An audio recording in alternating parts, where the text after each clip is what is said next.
On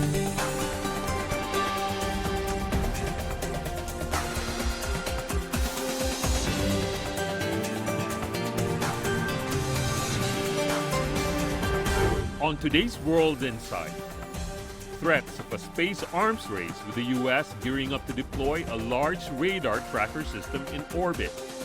Why are U.S. space ambitions sounding the alarm bells? The United States can know what's happening with Russian and Chinese satellites in deep space in order to track them. And from a sleepy backwater to an oasis of glittering skyscrapers, the Pudong new area is a testament to innovation and hard work.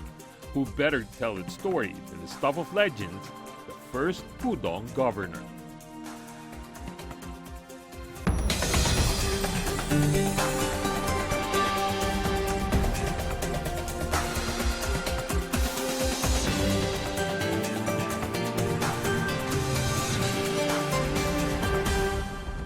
Here is our host, Tian Wei. Hello and welcome to World Insight. I'm Tian Wei.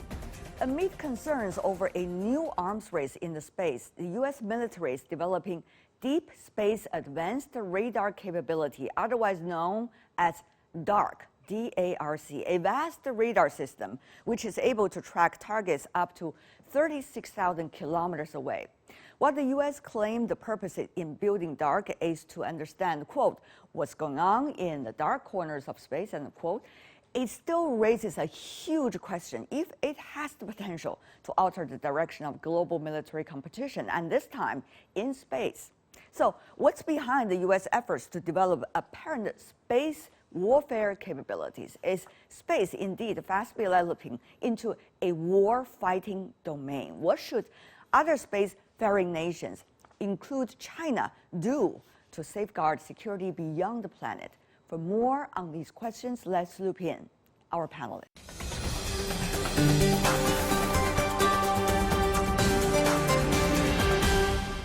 In Beijing, I'm joined by Rong Ying, Vice President of CIIS, China Institute of International Studies in Washington, D.C., Peter Kuznick, Director of the Nuclear Studies Institute of American University in Moscow, Anton Fedashian, Professor of History from American University. Welcome, gentlemen, to the program. Want to start by asking Professor Kuznick, DARC, exactly what this system is about. This is a program to be able to follow and study the satellites that are in deep space. This is a very high sophisticated technological capability where they can actually detect objects the size of a football from 22,000 miles away. So right now we've got the capability to follow and detect the satellites that are in low orbit.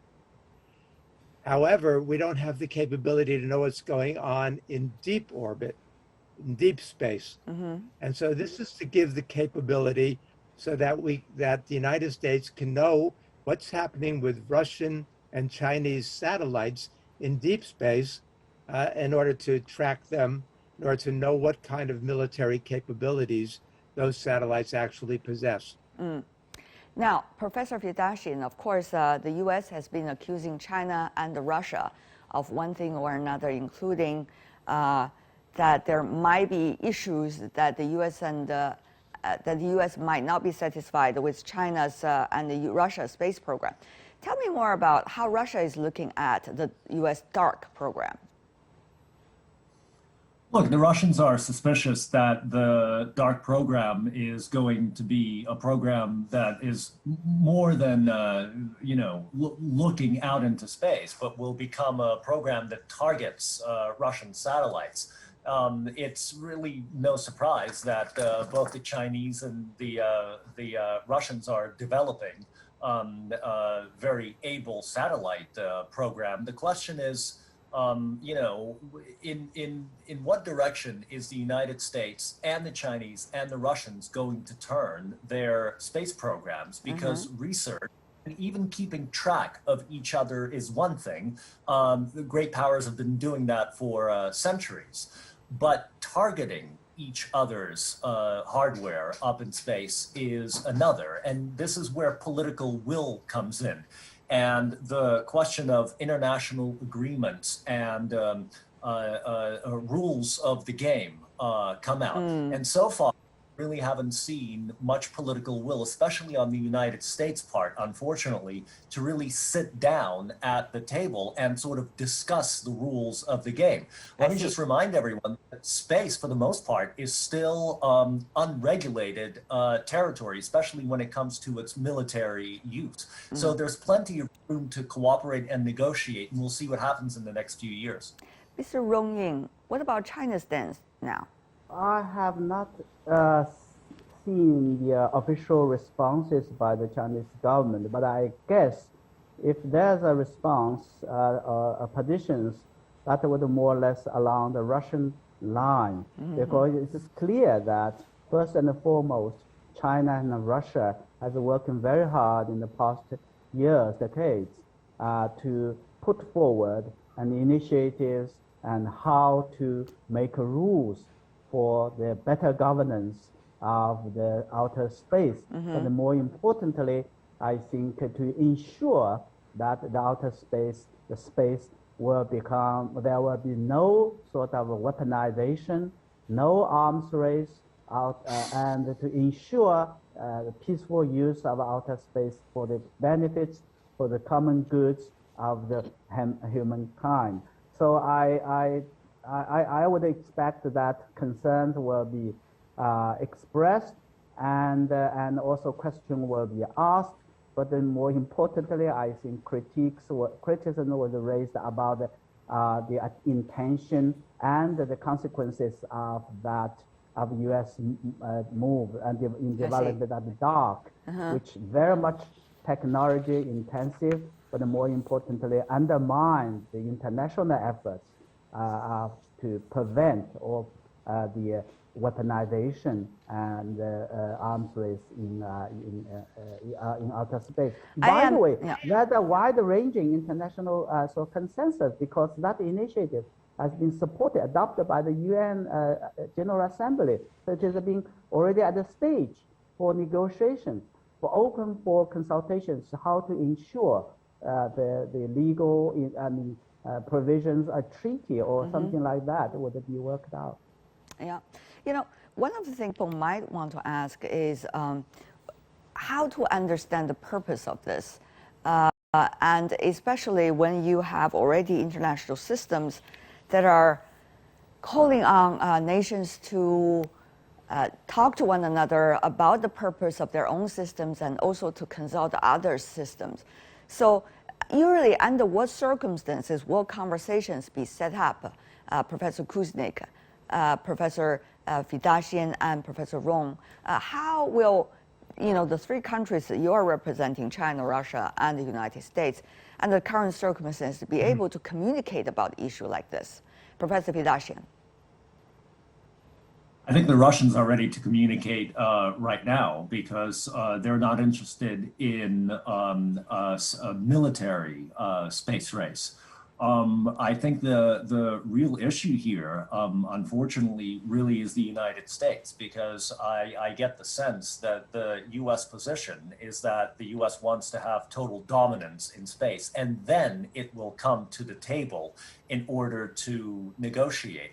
The Russians are very well aware that they don't have the funds to compete with the United States or with China in the long term. Their economy has too many other issues that it needs to take care of. So despite the threat inflation that we see, again, unfortunately, mostly from the U.S. side, the Russians are not really the country that's pushing the militarization of space. Although, having said that, of course, the Russians have their spy satellites and everything else, just as all of the great powers, all the countries that can afford to have those kinds of satellites already have them up in space, and the Russians are no exception. Professor Rong.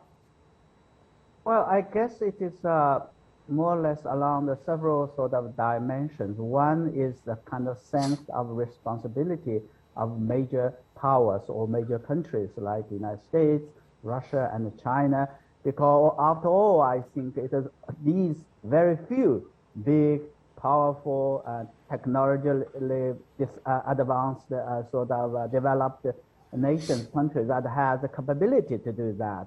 And the outer space, the space is global commons, common domain. So big powers have a big responsibility to ensure the development, the exploration of that would serve the common goods of humanity. This is very important.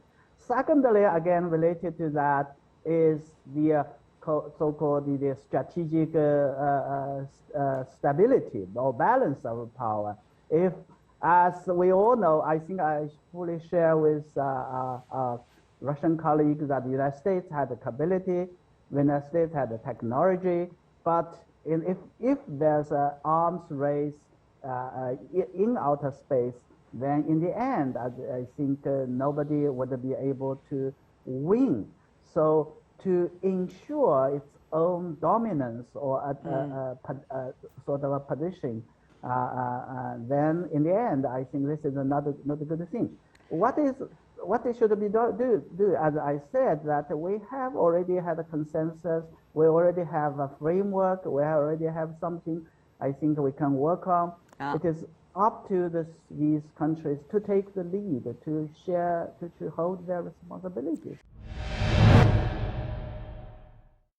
It's interesting that, for example, some of the Chinese media editorials argue that the U.S. already have the strongest space situational awareness, SSA, in the world. For example, the Star Wars and also the anti-missile systems, the strongest in the world. In other words, there's no one there at this moment to threaten the United States' dominance in the outer space. Then why would the U.S. want to do one step and two steps even further of that?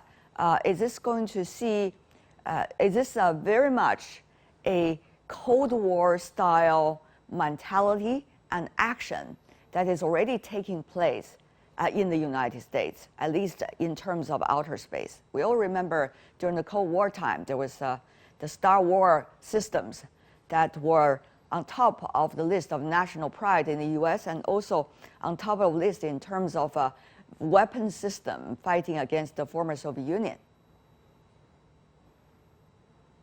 I'm afraid that what we're seeing is the extension of the new Cold War that's emerging between the United States and Russia and China into space as well. This is not anything new. This goes back, we can see the comments in the 1990s when the US began talking about the domination of space. We see Donald Rumsfeld in 2000 warning about space Pearl Harbor if we don't totally dominate space. During the Bush administration, there was a focus on, again, US domination of space. If you look at the language that they use, Donald Trump, for example, Donald Trump says the United States must totally dominate space. Mike Pence, domination of space. It's the same thing that we see on Earth, we see in the cyber realm, we see in the water.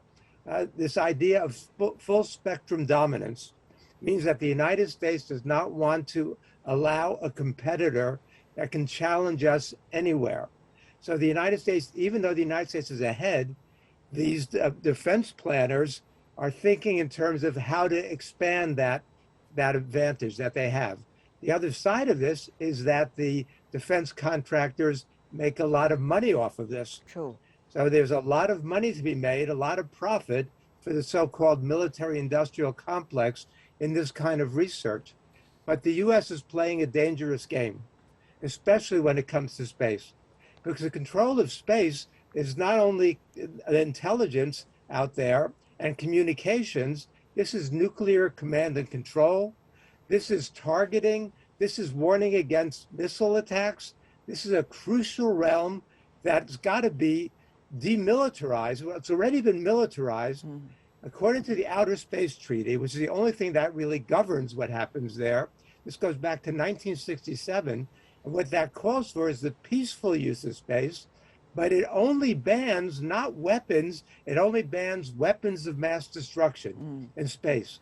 So as my colleagues were saying before, this is a very vague realm in which the laws and the rules have not been agreed upon, and which even the definitions have not been agreed upon. We don't agree what it means to weaponize space. We don't agree what's offensive as opposed to defensive. So it creates a realm of ambiguity that is very, very dangerous right now.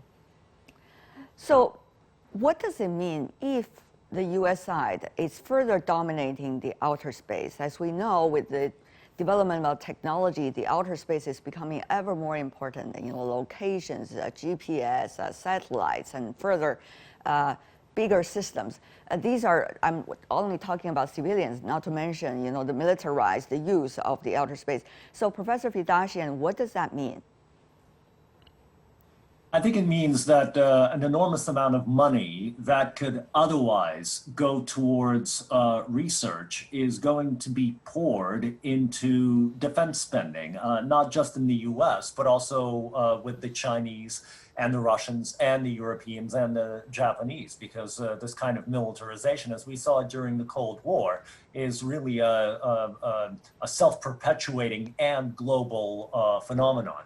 I think the level of threat perception, which is already fairly high on the planet, is only going to increase once space is militarized, because the threat will be coming from everywhere. In addition, cyber threats that we keep hearing about today. So from in my opinion, this is just going to be a waste of an enormous amount of resources that would much more productively be put towards medical research, especially given what we're going through right now, and all sorts of other competition. Unfortunately, this kind of defense spending on space is not the kind of healthy competition that the space race actually started as during the Cold War in the 1950s, because with the civilian space race, with Sputnik and then Gagarin, the first man in space, with the US and the USSR actually competing with each other,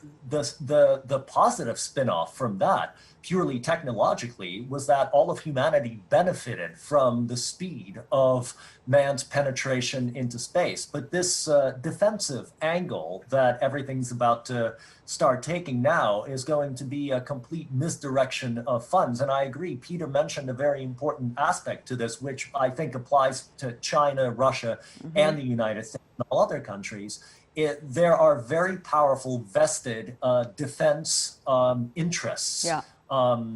Companies that make billions of yuan, dollars, or rubles in redirecting research in this area. And those guys are very difficult to stop once they start rolling. Professor Rong, what does that mean if this kinds of competition continues? And also, if there's further weaponization of the outer space for China, for example? Well, certainly, I think China does not want to see that kind of replications of Star War or arms race in outer space. After all, I think China is now increasingly a big sort of a player and that has been in exploration of the outer space, and its capabilities are growing. And this is but for the meant for the peaceful use, but also meant for, I think, to explore, as I can see, the new source. Certainly the origin. There are a lot of scientific things related, but there's also, I think, an effort to explore new energy and other things like that. I would like to refer to I put forward kind of my thinking on it. Actually, as on the one hand, we have seen that danger and all the reality to some extent provoked by the U.S. and the kind of arms race or militarization. But on the other hand, we have to also recognize that the need are growing for proper management and for a kind of a dialogue. For example, I think again the Chinese together with the Russians have put forward a kind of initiative for transparency and CBMs, so-called TCBMs, and how also I think the needs, the recognitions are there to need to manage the debris and the other issues related to the peaceful use of space. So the question is how to ensure wisdom prevail, the common interests of the peaceful use of space prevails, but more importantly, as I said, that the major countries will show that their responsibility, more responsibility, not swayed by these vested interest group and others. Yeah, I understand now, Professor Rong, Professor Fidashian, China and Russia have been cooperating in the outer space because China's cooperation with the United States is almost zero now with the geopolitics. So what does that mean in terms of new trends that the U.S. has adopted in the outer space? Very briefly from both of you on that point. Oh yeah, of course, as I said, China continues to pursue a stable relationship, a major sort of major country relationship, and I think China has never ruled out a kind of a dialogues with the United States and of course others along this line. So this is an area where China, Russia, United States certainly, and other emerging powers. Remember, we have not mentioned about India. India also has demonstrated its capabilities along that line. So the only thing is that it has to be start kind of a dialogue along that, so based on equality and moving cooperation, but more importantly, bearing in mind that the peaceful use of outer space is paramount of importance. Are we too late in talking about that, Professor Rong? While listening to you, I think it's all politically correct, and it is the goal that China has been, officially speaking, pursuing. But if you look at the reality, there is a clear strategic competition going on between China and the United States right now in all fields. So is it still possible to talk about this and also to, to seek a discussion? Is it really possible when we talk about that, Professor Rong? Yeah, it's a good question. It's never been too late to start. The only thing is that I think the narrative, I think the sort of this exchange attacks and counterattacks has not undermined or the atmosphere for such kind of a dialogue. And China is always ready. I think it is, in the end, it serves the interest of the United States to do that, because history tells, nobody is going to win a kind of race like that. And the only one loser, the loser is the mankind, we human beings. Professor Kuznick? Is it already too late to talk about dialogue on this? It's not too late. In fact, the U.S. and Russia have had senior level meetings the last 2 years, this year and last year, discussing the issues of space and stability. But when I look at this seems to be just one symptom of the overall breakdown in relations between our three countries. So I don't think we're going to make a lot of progress on this by itself. But if we're able to make progress in terms of the overall hostility between our countries as the militarization, as this new Cold War mentality seems to be gaining hold, I mean, the relations between the U.S. and Russia and the U.S. and China are the worst they've been in decades. We're in a very dangerous situation. As you know, it's not just this isolated. It's the conflict over Taiwan, over Ukraine. We've got a lot of issues that are really sidetracking us from what we need to be doing, dealing with pandemics, dealing with global warming, dealing with nuclear arms. These are the issues we should be working together on. Instead, we're competing in another realm. What we need is international pressure. The United States has resisted in the United Nations. China and Russia have been on the right side of this issue, but we've got to bring tremendous international pressure to bear to get the United States out of this mindset, which certainly was clear during the Trump years. And as well as Biden has been doing on domestic policy, his foreign policy has been much in line with what Trump was doing, and that's pretty dangerous. Yeah. Final words, Professor Fidashian. I think that the Russians and the Chinese really need to take a lead in corralling all of the other space nations in essentially encouraging the United States to come to the table and to start discussing these unpleasant, issues of space militarization. But that means that the U.S. and China are going to have to convince the Europeans to come to the table, and the Chinese and the Indians. I agree with Peter that it's not too late, but it's going to take a lot of work, and it's going to have to come in a sort of holistic manner. A whole bunch of issues are going to have to be discussed. Yeah. This is a question of time and political will. Maybe the Biden administration will take a different tack. Interesting. So far not. But thank you so much for the three of you for joining us. Rong Ying, Peter Kuznick, and Anton Fedosian. Like many of you put it, this is one of those symptoms when countries are not talking to one another and communications are not working, and they are looking at the other as the potential threat. I hope that's going to reverse, but we'll see what's going to happen. Thank you so much once again for your expertise in this field. Really appreciate it, gentlemen. And you're watching World Insight. Coming up, from a sleepy backwaters to an oasis of glittering skyscrapers, the Pudong new area is a testament to innovation and hard work. Who better to tell its story than the stuff of legends, the first Pudong governor? Stay tuned. Coming up. Welcome back. This is World Insight. I'm Tian Wei. China is to step up reform and opening up of the Pudong new area in Shanghai. The measures aims to build Pudong into a pioneer area for socialist modernization. Well, Pudong was not built in one day, as you may know. A work in progress it is. It aspires not only to be a world-class financial hub, but also an innovation frontrunner. I had the opportunity to be there in Pudong and even speak to Zhao Qizheng, Pudong's first chief administrator. He has a nickname, Pudong Zhao. That really shows how much he loves that place. Because the Pudong new area was the sole focus of his career from day one, when he served as the first Pudong governor from 1992 to 1997. He clearly remembered the huge challenge he faced when working on a plan for Pudong, how to dream big with a concrete future in mind.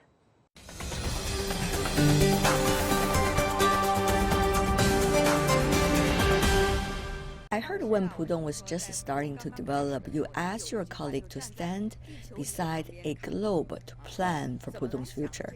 What do you make of Pudong's future? The goal of Pudong development is to revitalize Shanghai and obtain qualifications for major economic dialogues with the world. Shanghai's location is advantageous. Now we are standing next to the wharf. At the time, we said that there is an economic corridor in the Asia-Pacific region. That is, the economically developed cities can be connected in a line from Tokyo and Osaka in Japan through Seoul, Shanghai, Taipei, Hong Kong, Southeast Asia, China to Singapore. These cities are the streetlights in the developed area of East Asia. If foreign investors go ashore in Shanghai, when they turn around, they face the Pacific Ocean. When they stretch their left hands, they see Northeast Asia. When they stretch their right hands, they can reach Southeast Asia. So not only did they go to China, they also went to East Asia, so they think it makes sense to stand next to a globe to think about the development of Pudong, because they can operate things in a large area of the world. That's how we understand the saying, and we persuaded foreigners to think the same way. So we have absorbed a large number of foreign investors this way. That saying actually impresses a lot of people at that time. The trend of globalization is still going on, and we must utilize globalization to revitalize Pudong, as well as Shanghai as a whole. But the plan is only a plan until it takes off. For an area with mostly rice paddies, building infrastructure and modern buildings like those behind me so that the big international banks can move in to work became the top priority. Standing in front of the Pudong skyline, Zhao is more than proud of what has been achieved. So this is the main force in Shanghai's financial district, where there are currently about 230,000 financial white-collar workers. When we started to build Shanghai into a financial center, it was a major functional area, so there were so many buildings, and about 1/3 of the buildings, about 100 buildings, pay 100 million yuan annual tax per building. It is impressive when calculating the tax based on the number of buildings, 100 million yuan per building per year. 1亿人民币1年。最喜欢哪一个楼？当然 Which is your favorite? 当然最高的了，叫上海中心。 Of course, Shanghai Tower is my favorite. More than 600 meters, it is 580,000 square meters. And the first one worth mentioning is like a Chinese pagoda, which is 290,000 square meters. I want to emphasize that the old buildings, which everyone likes in Shanghai, are located in the Bund. If you add up all the buildings on the Bund, its floor area is smaller than that of the Jingmao Tower, which is 290,000 square meters. A building occupied more floor areas than a street built before. So there are a lot of stories here. 所以这里有很多的故事。 I heard it's a great competition. Every architect wants to have a building here. 那当然最初呢， Of course, foreign architects built many buildings here at first, but Chinese engineers cooperated with them in this kind of construction, so we were able to quickly grasp a lot of new designs. So the later constructions were mainly done by Chinese designers, which also fully reached the world level. You always come here and visit? 当然很高兴了。 Of course, I'm so happy. My mood is getting better when I see the buildings here because I know that we can do what we want. You are being nicknamed as the Pudong man, right? Yeah. And you've been trying to talk to as many people as possible, some of the VIPs also. For example, former US presidents, Clinton, George W. Bush, George Bush, the family members, and you also try to persuade the Europeans coming over. How does that work? How did you try to get across all these messages? How is trust being built? 这里有一个重要的中国通，就是基辛格博士。 There was an important China expert, Dr. Henry Alfred Kissinger. He has come more often than others, asked more questions, and has profound insights. He said, when China first announced the development of Pudong, the international community thought it was just a slogan, not really about opening up. But I have come to observe many times. The first time I came, you showed me the plan on the map, and the second time you displayed the model, and the third time I saw the construction crane, so I believe that Pudong development is a practical action, not a slogan. Were you excited when he said that? 很高兴。 I was very delighted, and I asked him to say the same thing in the United States and Europe. He said he was willing to do the 我 job. 愿意承担这个任务。 Did you thank him later for saying it repeatedly to his friends? 我很感谢他。 I am very grateful to him, and he did attract other high-profile foreign figures. For example, former French President Jacques Chirac. I asked the president to give a speech at the first hotel built in Pudong. He said, "This is the place where the sun rises. I am willing to speak here." He added that the Great Wall is magnificent, the canal is splendid, and Pudong is spectacular. Pudong is also history. I was so happy to hear it because some French investments will be coming to Pudong. 那么法国的投资就开始考虑来浦东了。 These are the wonderful things, but there are also worrying moments during the whole process. 1997, Asian financial crisis. 2008, world financial crisis. So the idea of having a financial center, how is it related to risks? How to manage the risks? I'm sure there's a lot of thinking. 我们有一个基本观点，中国要发展成为一个经济的强国或大国。 We have a basic point of view, that is, it is absolutely necessary for China to have a financial center in order to develop into an economic power or a big country. Financial center is like the heart of the financial circuit. So no matter how difficult it is, we must persist without doubt. Meanwhile, we have always emphasized the credit of China's finances. For example, we have maintained close contact with the United Nations International Monetary Fund and the World Bank. One impression of the World Bank is that when Shanghai borrowed money from the World Bank, it often has a clear goal, a short period of use, good results, and accurate return. There is no ambiguity in terms of returning time and interest, so they are willing to do financial transactions with Shanghai. So talking is only part of the role, and doing is the most important thing. Only by doing what is said can people have a firm confidence in Shanghai becoming a financial center. The other thing I want to ask you, Mr. Zhao, is about how to balance the software and the hardware, they say. So software, it's about policy. When can you get sufficient policies at the right time? The hardware, of course, is infrastructure in Pudong, both the buildings and everything related to it. How do you see the growth of the hardware and software? 你说的很对。我们说浦东的成果呢，有一种是硬成果。 You're right. One of Pudong's achievements, the solid achievement, is hardware. That's why people see so many buildings, good factories, highways, and modern airports being built within such a short period of time. If the hardware can't function normally, it means that we have problems with our software. Now, we need to examine the functions of these software at any time. For example, how much cargo does the airport use in a year, and how many people does it use? What is the flow of funds in and out of our bank? Whether there are enough vehicles on our highways and our bridges. So now that these all are operating at full load, it means that our hardware is not enough and we need to do more. 就说明我们硬件还不够，还要继续做。 Of course, there are difficulties. That is, our usable land is decreasing. How do we continue to build on the precious land? We need to divide our software into two aspects. On the one hand, when we design these hardware, we must consider what its functions are. We can't build something without the influx of capital and talents. 筑巢引凤，巢做好了，凤不来。浦东没有这个情况。 There is no such situation in Pudong. We have done extensive research before building things, and we have investigated the potential issues. If people promise to come immediately, we offer them a discount. If they promise to come later, we register for them, so that none of our buildings are empty and none of our buildings are useless after construction. As for the policy, the overall policy in China is the same. There is no special preferential policy in Pudong. But here we have high efficiency, complete supply of talents, and comprehensive supply of materials. In this way, this kind of concession is more effective than the fiscal and tax concessions written on paper. 比在纸面上的财和税的优惠要更有效。 Another thing I want to ask you is about Shenzhen vis-a-vis Pudong. Pudong developed 10 years after Shenzhen came into being. Of course, you could benefit from some of the earlier experiences from Shenzhen, but at the same time, Pudong has managed to walk its own road.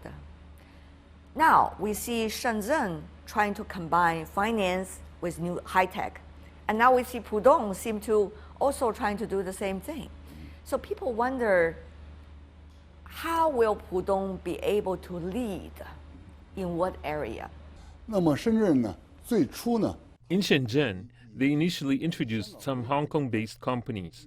At the beginning, the production of general products became better and better. Shenzhen was called Special Economic Zones at the time, so they focused on economic development. Pudong has no attributive terms. It is called a new area. No one said that it's just economic. 它叫新区，没人说只是经济。 Pudong new area. 对了，它是一个综合性的发展。 Pudong new area. It should be a comprehensive development, and more attention is paid to the development of culture, the development of medical care, and the cultivation of social atmosphere. So Shanghai and Shenzhen are like siblings. Each has its own characteristics, but they are complementary. 一对兄弟，各有特色，但他们形成了互补。 You have 陆家嘴、金桥、外高桥、张江. So you have actually more functions compared to Shenzhen. 浦东开发的时候呢，就先有功能的设计。 When Pudong was developed, there was a functional design, then a civil design, and then a configuration design. Then Pudong's 4 functional zones are Pudong's core tasks, as well as finance and trade, high-tech, modern industry, and a bonded zone. It is actually a prototype of a free trade zone. 它实际上是自由贸易区的一个雏形。 I really want to know, next step, what can you rely on? The field, the land, the talent, what? 这个问题又问到很关键的事情了。 It is a vital issue.